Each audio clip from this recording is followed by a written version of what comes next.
Diamond channel, welcome. First of all, thank you to Beth Waldrich, a new patron for the channel. I'm asking for patrons because the financial contributions I get enable me to continue making videos, as simple as that. So I'm was an employed professional jeweler, trained up to a high level, worked for a very posh store in London, making really expensive stuff, and now I'm living in Japan, so I'm keeping my skills alive and putting them to good use by making jewellery, making instructional videos. So if you want to help me out and support me doing that and enable me to continue more in the future, which may benefit you if you're looking to learn to make jewellery, why not throw me a bone and become a patron yourself? Patreon.com/dimeouter, link in the description.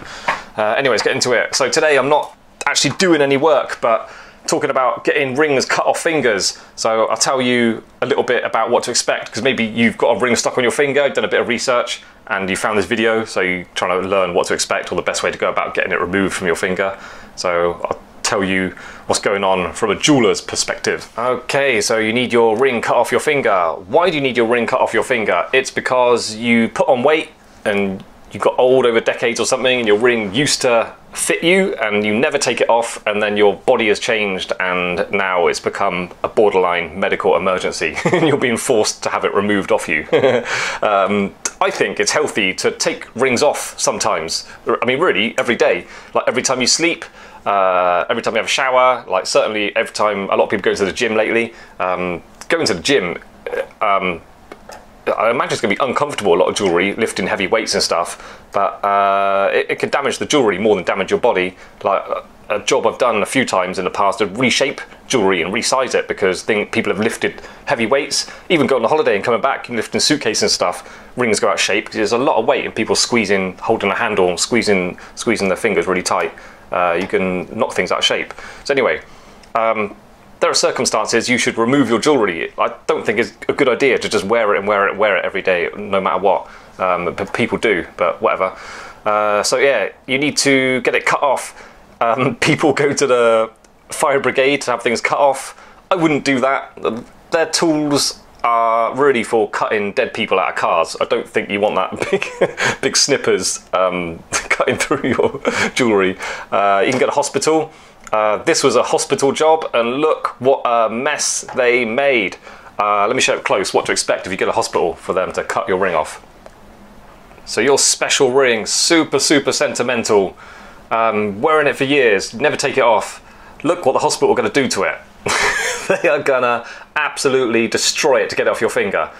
All those gouges down the side, that's just people not really knowing how to use the tool to cut it off. I don't even know what hospital to use if they use the same tool as us jewellers.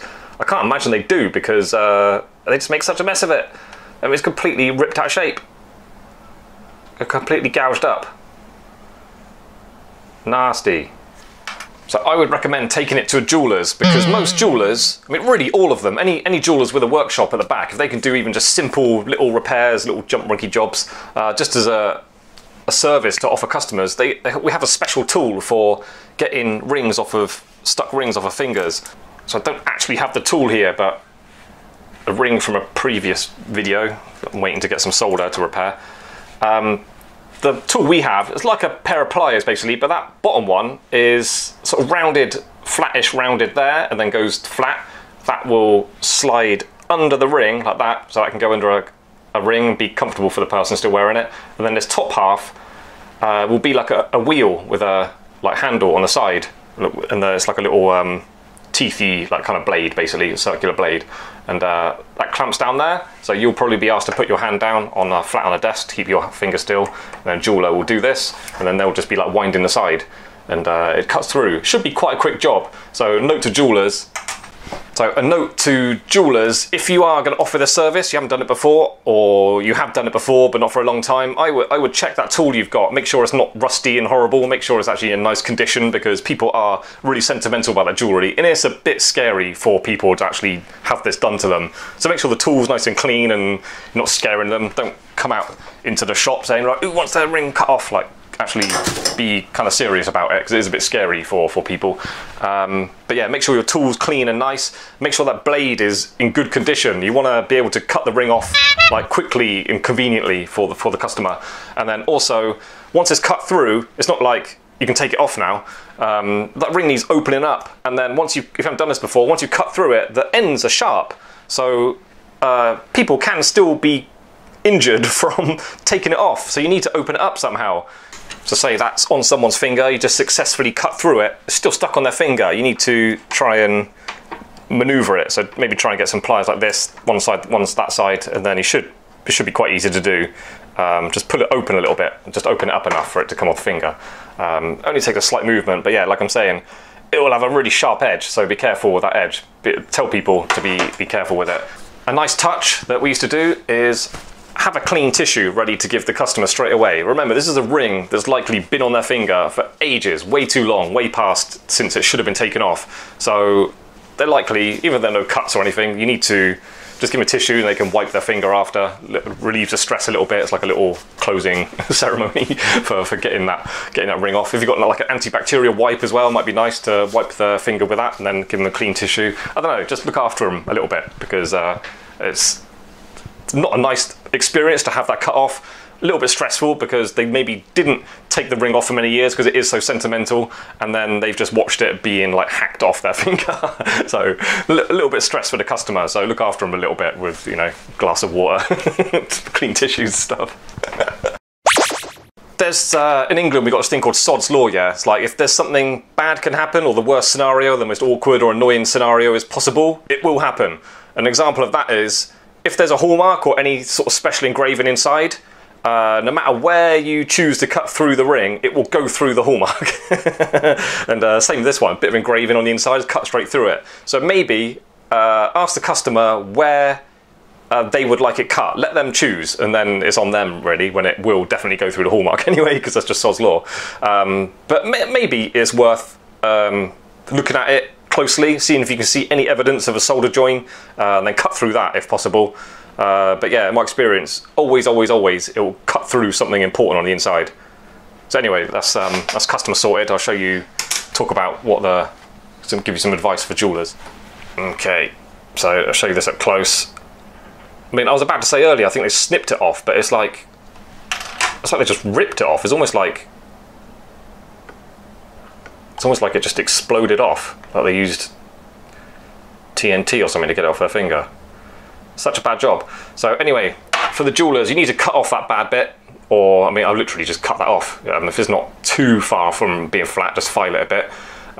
Things to tell the customer: some of these gouges are so bad, I would literally say I can't remove them fully. I mean, I could, but it would make the ring look thinner. So I'll smooth it all off best I can, but I may have to leave some of these really deep gouges in there.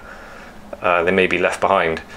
There is always the option of cutting it right back, but I imagine customers won't do that because they'll just think they're going to lose more and more of their ring. They want to keep it as original as possible. Yeah, so you need the finger size, correct finger size, and then you need to figure out how much metal you're going to put in extra, and then quote them for it. Maybe I'm thinking it's been stuck on their finger to the point where they went to hospital to get it cut off. It's going to need a big amount of sizing, because some people might be thinking, well, why don't you just solder it up and then stretch it up on a ring sizer? Doesn't work quite often. This one as well has a little sapphire that's set down there, so I wouldn't do that. I'd just snap through there, or it'll snap through the join. I'm expecting to have to size this up quite a lot with quite a big bit of metal, so it's a piece in charge job. So anyway, a couple of interesting things about this ring. Look at that setting. It's like they just put the sapphire in, just like had a little rounded sharp edge, just stamped it down to set that in. I've never seen that before. Cheap setting. Lovely bit of stamping work. Maybe machine stamp that, I don't know. It just looks too good. Yeah, let's check that out. 1000 P1000. P1000. Having difficulty getting that in focus. So pure platinum. So that's fun. So there you go, that's just what I'm thinking of when I look at this ring. My experiences over the years doing these cut-off rings. It's never that pretty, but I know from myself cutting rings off people's fingers, using that tool, it does quite a neat job, but you will have to carefully maneuver it off their finger afterwards as well. So you might put a few marks on the ring doing that, but you've got to look after the customer. Is more important. The finger's more important than the ring, basically. I would try to work just calmly and professionally the whole experience, with the customer's perception in mind. Other than that, that's all I can think of. So thanks for watching. Click like and subscribe. Yeah, if you want to help me out even further, become a patron. If you do become a patron, you will get a shout out on the next upload after you join. You get the classic and official patrons will get access to the new YouTube videos 2 weeks before they go public on YouTube. They also get access to all the full instructional guides. There's about 30 now. They're like sort of hour to 2 hours long, in-depth jewellery making instructional videos. And yeah, if not, just watch and enjoy, and hope you join me again on the next upload. See you then, bye.